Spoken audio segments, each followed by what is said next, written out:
हाय, श्री स्वामी समर्थ सर्वांना. आज ना सांबार बनवते.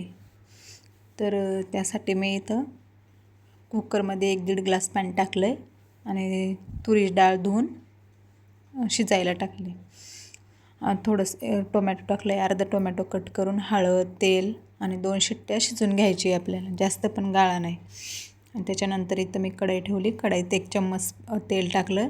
त्याच्यामध्ये शेंगा टाकल्या. शेंगा मी अशाच कट करते, अशा म्हणजे त्याच्यावरलं पूर्ण साल नाही काढत मी, कारण की साल काढून मला आवडत नाही. मी साली सगट ठेवते, नाहीतर कोणी कोणी साल काढते वरली, म्हणजे दोरे दोरे, पण मी नाही, मी अशीच टाकते.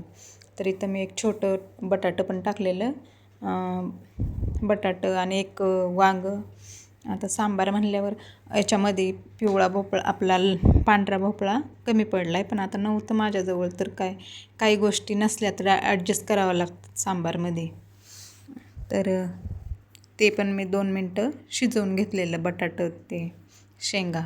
वांगं तर पटकन होतं आहे आपलं, गळतं आहे म्हणून नंतर टाकलेलं. आणि इथं मी सांबारला फोडणी देते, तर त्यासाठी 1 हिरवी मिरची कट करून टाकलेली, थोडासा लसूण, जिरं, कढीपत्ता आणि थोडीशी आलं लसूण पेस्ट. आणि इथं मी मसाले वापरले. मसाल्यांमध्ये मी लाल तिखट, कोल्हापुरी मसाला, सांबार आणि आपला गरम मसाला.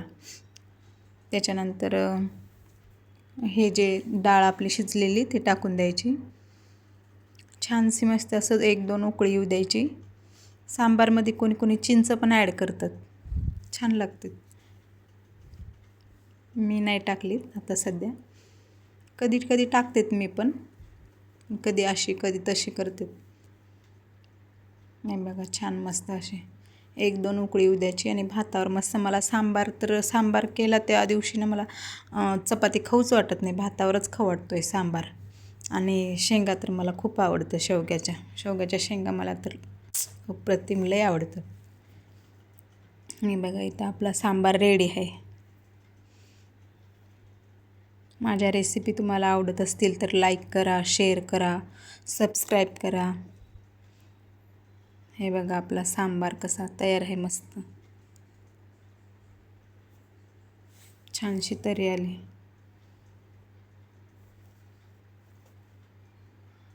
कोथिंबीर टाकलेली वरतून मस्त.